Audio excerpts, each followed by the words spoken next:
നമ്മുടെ social capital, അതായത് നമ്മുടെ സാമൂഹ്യ മൂലധനം എന്ന് പറയുന്നത് നമ്മുടെ മനുഷ്യരുടെ സ്നേഹവും പരസ്പര വിശ്വാസവുമാണ്. അത് നമ്മൾ ഒരുപാട് പ്രാവശ്യം കണ്ടിട്ടുള്ളതാണ്, നമ്മൾ ലോകത്തിന് മുമ്പിൽ തെളിയിച്ചിട്ടുള്ളതുമാണ്. ആ അനുഭവം തന്നെയാണ് എനിക്കുമുണ്ടായത്. എനിക്ക് വേണ്ടി പ്രാർത്ഥിക്കാത്ത, എനിക്ക് വേണ്ടി പള്ളിയിൽ ഒരു മെഴുകുതിരി കത്തിക്കാത്ത, ഒരു വഴിപാട് കഴിക്കാത്ത, ഒരു സമയം പ്രാർത്ഥിക്കുമ്പോൾ എനിക്ക് വേണ്ടി ദുആ ചെയ്യാത്ത മലയാളികളില്ല എങ്ങും. അതെനിക്ക് പരിപൂർണ ബോധ്യമാണ്. എന്നെപ്പറ്റി ഒരുപാട്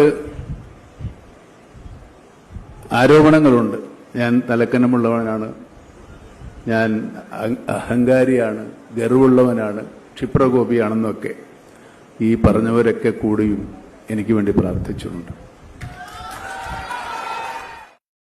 മമ്മൂക്കയുടെ പടം, പ്രിയപ്പെട്ട വിനായകൻ ചേട്ടന്റെ പടം, ഒരു കൂട്ടം പുതിയ ചെറുപ്പക്കാരുടെ പടം, മമ്മൂട്ടി കമ്പനിയുടെ പടം, എല്ലാം കൊണ്ടും പ്രിയപ്പെട്ടതാവുന്നു കളങ്കാവൽ.